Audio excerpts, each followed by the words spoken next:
We already saw where post the SG&E closing, a big-time AAA developer came out, Marty Stratton of id Software, and said, hey, look, guys, we understand that wasn't something that we wanted to see. However, Stadia is keeping its third-party partnership strong and gearing up for the future.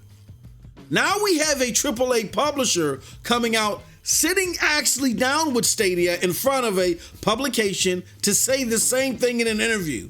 See as wow, Stadia praised by AAA Publisher for keeping strong third-party relationships going. SDO Daily, baby. Let's get into it. I'm not sorry.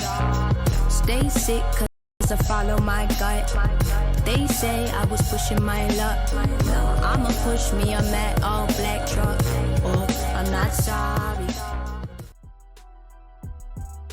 What's up, people? What's up, people? What's up, people? It is your boy MM2K back again on behalf of the Stadia Dosage platform with another SDO Daily. Do me a huge favor before we get into this one. Hit that like button, hit that subscribe button, and rock those bells for notifications, please, so you know when your boy's dropping these doses. I appreciate all of y'all straight up. Y'all know the deal. Y'all know the reason, and y'all know the slogan. I am not too proud to ask. Let's get into it.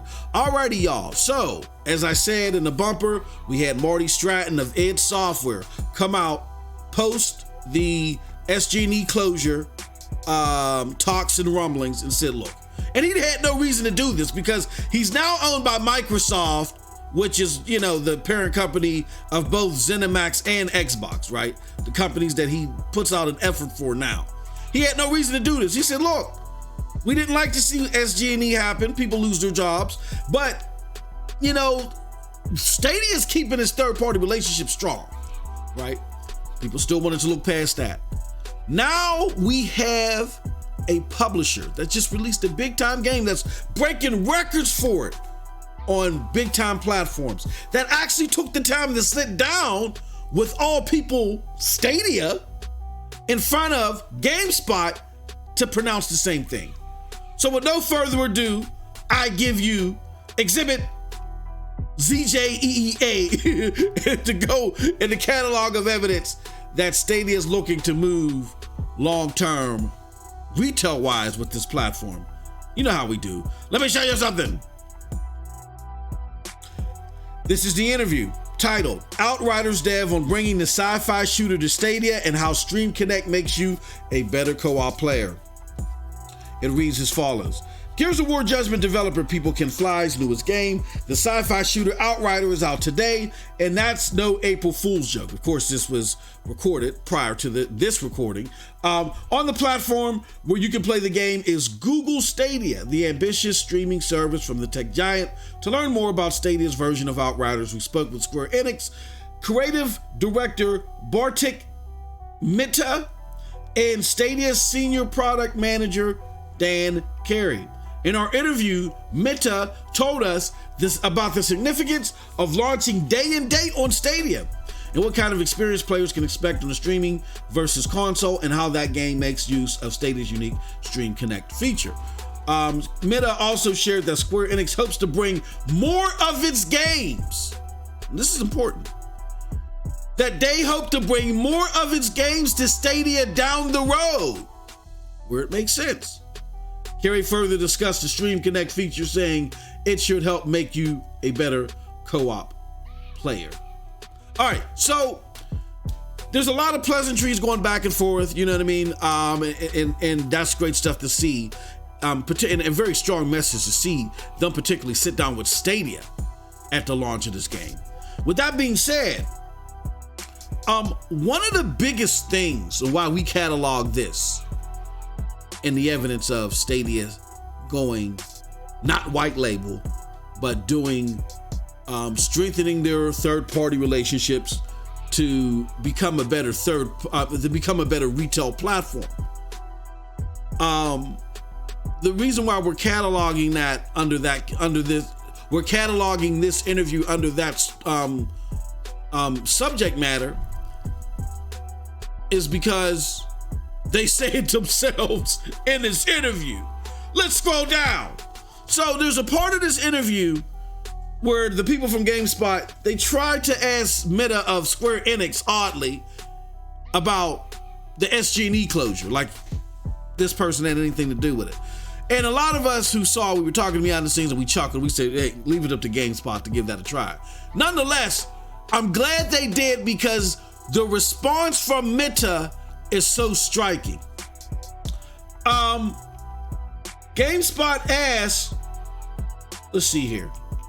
GameSpot asked them, do you have a reaction or a response you can share regarding Google's recent announcement that it would wind down internal game development and instead, listen to this, and instead focus on third-party deals like yours? Now, before I get into the answer, enough is put right there. I'm going to read it again for those in the back. Do you have a reaction or a response you can share regarding Google's recent announcement that it would wind down internal game development and instead focus on third-party deals like yours? What are the third-party deals like yours? Bringing big-ticket games like we've said on this platform, day and date, to the Stadia platform. Not necessarily white label. And they didn't say that, hey, we're doing this to go white label. Unfortunately, it's been interpreted that way, even though the amount of evidence doesn't point to that. Is white labeling part of this? Possibly. But I don't see, nor many of us, or most of us don't see, where the amount of evidence leads to a white label affair. And I keep bringing this up because it keeps being brought up. This platform is here to make sure that the unsuspecting gamer is informed. All right. So I'm not in the boardroom. You're not in the boardroom. None of us are in the boardroom. We don't know what Google's, play is with Stadia down the road. We don't know what any of these execs play is down the road. I'm talking to you on a day where we find out that MLB, that is produced by PlayStation, is coming to Game Pass day and date. We don't know what's coming down the pike for any of these platforms with any of their content. That being said, it's always important to know where the amount of the evidence is. And when you look at the amount of the evidence, again, and I didn't even get to the answer yet. The question is, do you have a reaction or a response you can share regarding Google's recent announcement that it would wind down internal game development and instead focus on third-party deals like yours? Here's the answer. That's Google's business. We can't really comment on that or speak to that what makes sense for them, as we don't know the internal workings of Google, like I just said. There's certainly a wide variety of great ways to successfully support your platform, and strong third-party developer support is key element of that. Wow. So let's go back, y'all. When SG&E closed down, the same day that it closed down, this Google's first party attempt, you had an interview with Input Magazine with a spokesperson for Stadia. Her name is Catherine Hassail. Check that out.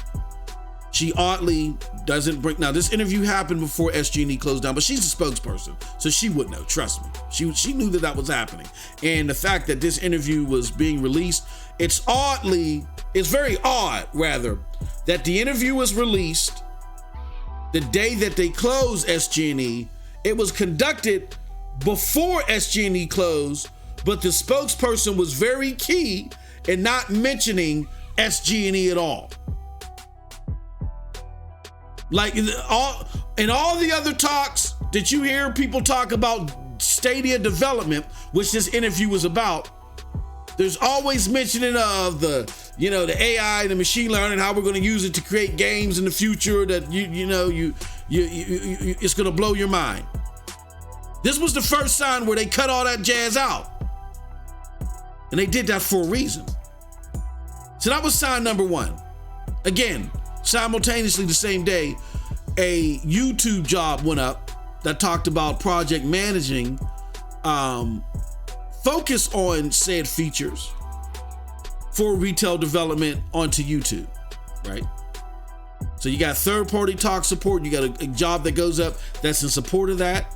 You have the statement after SG&E closed where Google better clarified what was going on. And they said, hey, look, they've been saying time and time again, Stadia is not going anywhere. You're going to be able to play your games. We got 100 more games coming. This was to strengthen our relationships. Now you got third-party people coming out saying the same thing. And this was to strengthen our third-party relationships for the retail version. So, again, another one to chalk up under that column. It's going to be interesting to see how this works. Because when we talk, it's one thing to talk about Outriders coming day and date. But you got to ask yourself, how does Outriders in particular perform on Stadia? Now, that's a different story. And stay tuned to this platform.